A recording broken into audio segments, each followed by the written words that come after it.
Live from downtown Detroit, home of WDIV and Click on Detroit, Local 4 News at 5 starts now. A milestone for the city of Detroit today with its vaccine efforts. We'll tell you about that and who else is eligible to get the shot starting now. New clues in the plot to kidnap Governor Gretchen Whitmer. Defense attorneys say there wasn't a plot at all.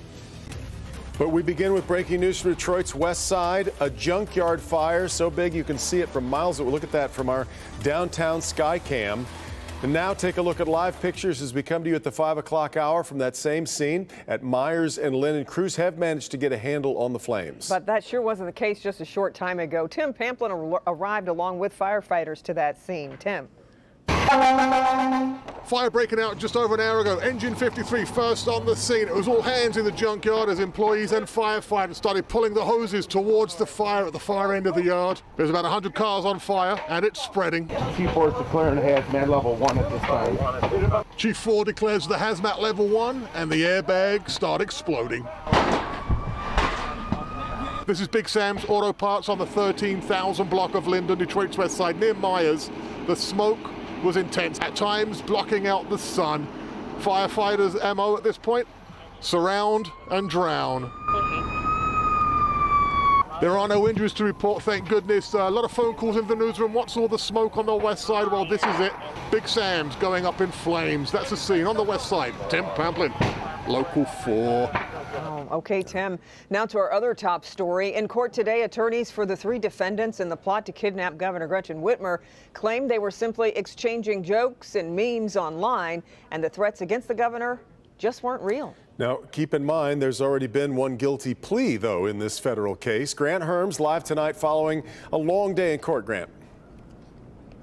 Yeah, Devin, Kimberly, it certainly was. And what we heard from the defense today, because we heard from the prosecution yesterday, but what we heard from the defense was essentially a trial run at what they could be presenting should this actually go to a trial. In court Thursday, the attorneys for Pete Musico, Joseph Morrison, and Paul Ballar pushing back against the claims their clients intended to act violently. The 3 men, members of the group known as the Wolverine Watchmen, accused of aiding an alleged plot to kidnap and kill Governor Whitmer. The defense today using a series of different arguments. First, that posts online using violent rhetoric were satire or not intended to be taken seriously. I think the most specific thing he said was when he said 1, 2, 3, 4, I'm going through Governor Whitmer's door. Okay. Sounds like a poem to me. Another defense, the firearms and military-style training was meant not for attacking politicians, but instead for a home defense. We live in a crazy world. Another country could invade us. Sure. There was also the defense members of the group were acting defensively. In at least one instance, traveling to Detroit with the intent on watching over Black Lives Matter protests and use the names of Black Americans shot by police to appear supportive of protesters. Do you believe that wanting, or do you think they're using Breonna Taylor's name to incite terrorism? Oh, absolutely. The defense painting a very different picture of their clients than prosecutors just one day before. And those attorneys also tried to distance their clients. The accused ringleader, Adam Fox, Devin Fox, is charged in federal court for crossing state lines. Grant, a lot of what was said today were things that we have heard before in militia trials. Pretty common defense, right? A very common defense. Most of us will remember the Hatari militia trial from about a decade ago. The similar kinds of defenses were used then, training, just talk. It was largely successful back then. We'll have to see what happens going forward. Now, coming up at 6, we'll have what the prosecution is saying about that defense laid out today. All right, Grant, we'll see you then. All right, let's turn our attention now to the coronavirus and today's numbers. The state reports 1,526 new cases in the past 24 hours. Along with that, there are 37 new deaths, including 29 from a review of past vital records. And with the vaccine, we've hit a new milestone with more than 3 million doses being delivered here to Michigan. 2.3 million of them have been administered so far. And the city of Detroit isn't going to wait until Monday. Starting today, Mayor Mike Duggan says Detroiters 50 years of age and older with chronic conditions can get appointments to get vaccinated. That comes after Governor Whitmer announced the eligibility expansion that we reported yesterday. Jason Colthorpe live tonight with the mayor's announcement. Jason?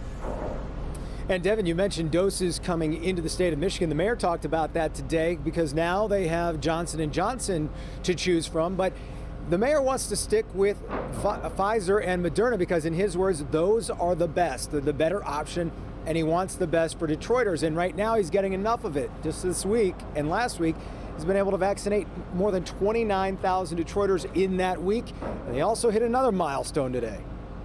Today, the Detroit Health Department administered its 100,000th vaccine dose. A milestone was not the only good piece of vaccine news Mayor Mike Duggan was reporting.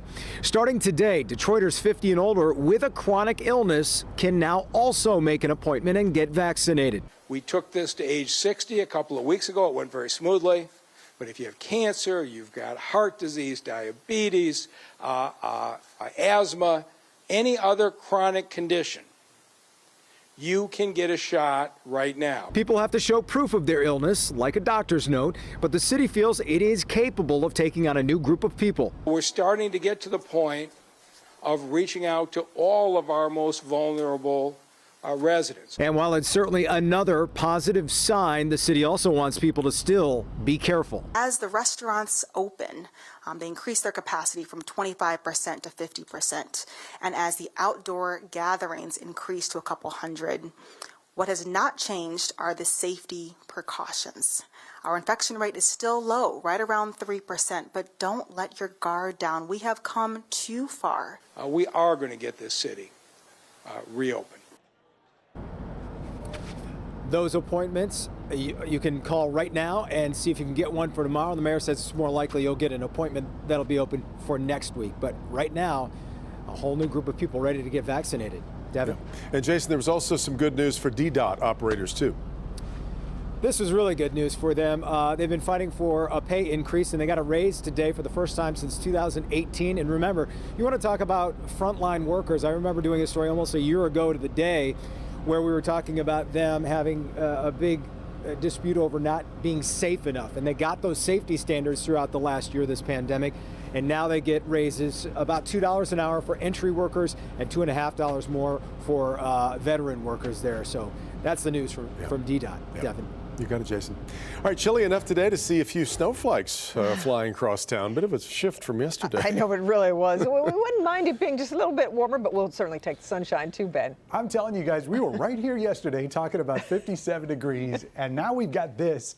It's barely 32 out there right now. Current temperature, in fact, once you get into the north zone, we're looking at 20-degree temperatures. So these are generally about 20 to 25 degrees colder, especially in the metro and south zone, than what we were seeing yesterday. Want to take you all the way out to New Zealand. We've been tracking earthquake reports since this morning. 8.1 magnitude, may have revised that down to an 8.0. The reason why we're telling you about this, there are tsunami warnings for parts of New Zealand, and there are watches out even for the Hawaiian Islands. So the waves off of those earthquakes could be causing 3 to 10-foot waves, at least in parts of New Zealand. So we're going to continue to monitor that. Back home, we do have a few flakes in the forecast tonight. Weekend looks great, but the real warmth is next week, and we'll look at all that in just a few minutes. Guys? Okay, Ben. A death investigation underway in Detroit after a man is found dead inside a van. It happened around 2 this afternoon on Piedmont near Evergreen and Plymouth. Investigators say a man was pulling out of a driveway when someone walked up and started shooting. The victim then crashed into a fire hydrant. He died at the scene. Police have not released his identity. They say the suspect ran from the scene. Right now, there is a lot we don't know after 2 people were found shot and killed in the backyard of a home on Detroit's west side. The remains were found on Anchester Street, right in the area of Evergreen and McNichols. Our Victor Williams spoke to neighbors who said things like this just don't happen in their neighborhood.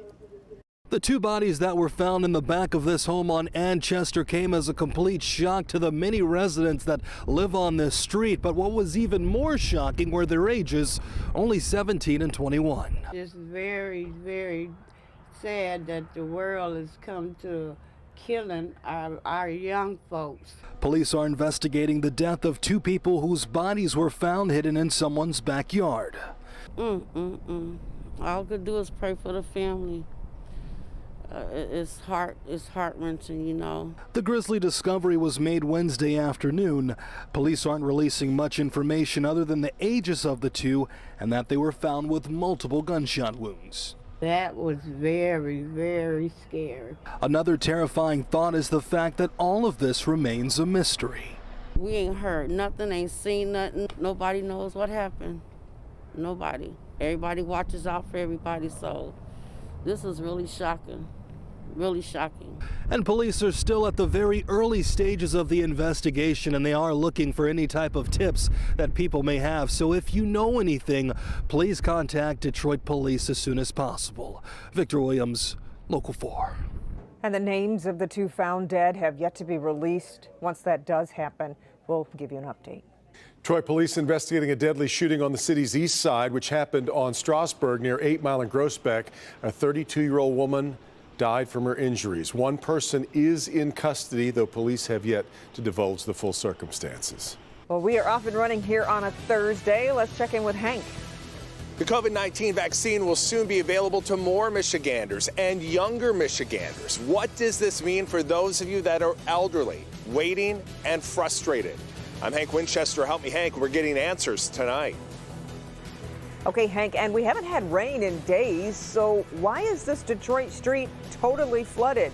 What the city says caused it, and it definitely wasn't a water main break. Susan.